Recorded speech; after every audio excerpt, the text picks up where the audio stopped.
There we go. We got Stephen Kent on the left and Gerry Rogers on the right.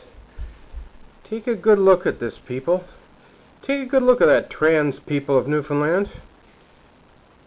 These are people that mean a lot to you because they're the voice of the trans community, apparently. Whenever there's a discussion about trans issues, these are who the media pays attention to. These are the people that get invited to speak at the events. Hi everyone, I'm Jennifer McCreath. Today is August 2nd, 2013. How does that make you feel, folks? I mean, Steve and Gerry are nice people. They're politicians, which may or may not be be good for their reputation. At the same time, they're not trans people. They don't understand me and my issues, and they certainly don't speak for me, even though they might like to try to do so. It's just brought to my attention that there was a pride event held in the town of Bay Roberts, Newfoundland, last week, which is it's good news. It's nice to see prides happening in Newfoundland cities not named St. John's. At the same time, it was very disturbing to see that the organizer, Heather Sutton of the Community Violence Initiative, which is part of the provincial government, and their women's policy office, an organization whose website nowhere will you find the word transgender or transsexual, by the way. These folks felt it would be a good idea to have those two politicians, among others, as featured speakers at this Pride event. And the media out there, a newspaper called The Compass, reported that the two of them, I guess, had a little debate about human rights and transgender issues, and makes me sick to think that no trans people were invited to speak at that event and speak for themselves. What's it like to not have representation in the Human Rights Code? Maybe you should ask someone who it actually applies to.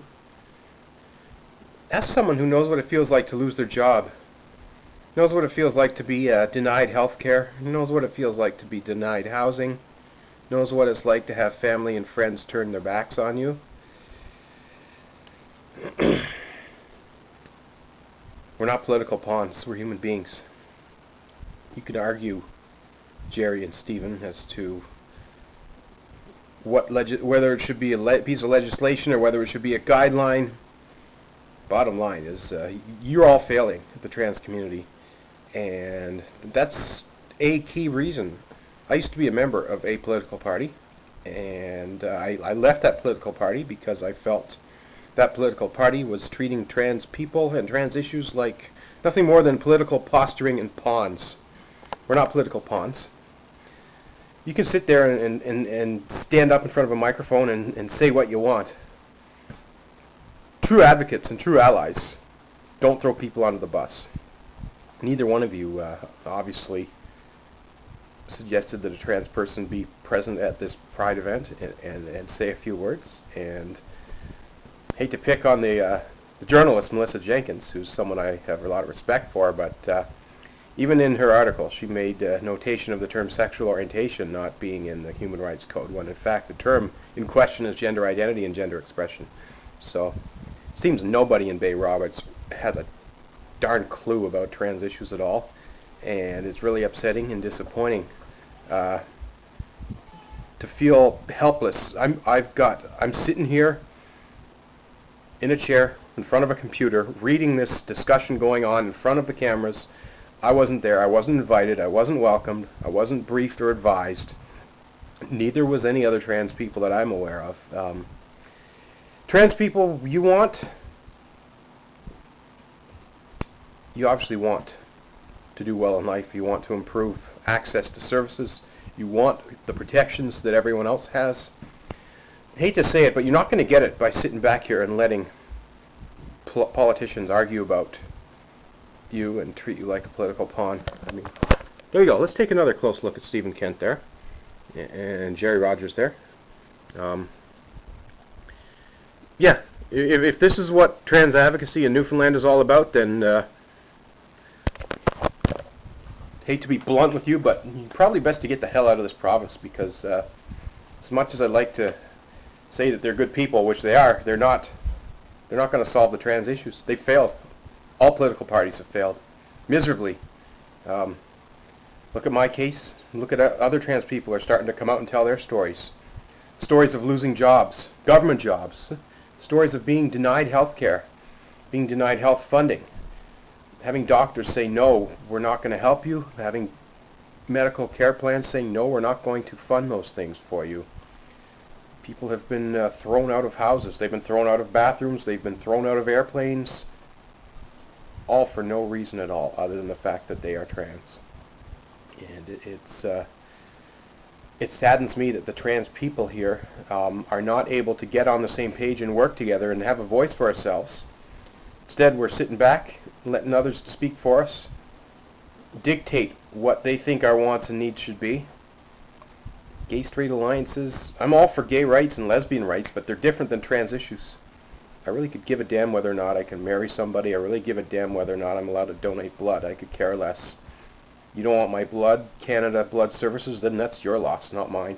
You can go to hell as far as I'm concerned. And same with your marriage licenses and all that stuff. I'm not married. I don't need to be married. Stupidity. Who cares? My issues are healthcare. I'll tell you another story. My doctor, family doctor, great person, willing to work with me. Took a little arm twisting, but on board. But not necessarily an expert in endocrinology. Endocrinology is a specialist who's familiar with hormones and measuring hormonal frequencies and norms. And there's several endocrinologists in Newfoundland. All were asked if they'd be willing to work with me, and they all said no. Absolutely disgusting, shameful that the endocrinologists of Newfoundland would be afraid to work with a trans person. I was saying, oh, we're sending you off to Toronto. Well, guess who gets to pay for that plane ticket to Toronto? Yeah. Problems. Not good, folks. Sick and tired of being thrown under the bus, being spoken for. Seen but not heard is not good enough. Need to be heard.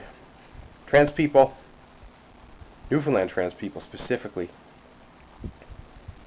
I'm getting sick and tired of all of you folks not stepping up to the plate. It's time for you to step up for your own self and your own rights. Because I'm sick and tired of being the only one. Where are you? Get in touch. Let's do our own thing. Let's go out to Bay Roberts. Have a trans event. There's never been a trans event anywhere out there. I think that would be a great idea. We can tell Mr. Kent and Mrs. Rogers and all these other political people, bugger off. You aren't us. You don't speak for us. You don't know us. Yeah. So come on, wake up, folks. Sick and tired of being under the bus? Otherwise, you're going to be there forever, and you probably deserve to be there. I hate to say that. Yeah. Jennifer McCreath saying thanks for watching. There you go. One more look. Steve Kent, Gerry Rogers. Raising the trans banner high, even though they have no fucking clue. Thanks, everyone. I'm Jennifer McCreath. Have a nice day.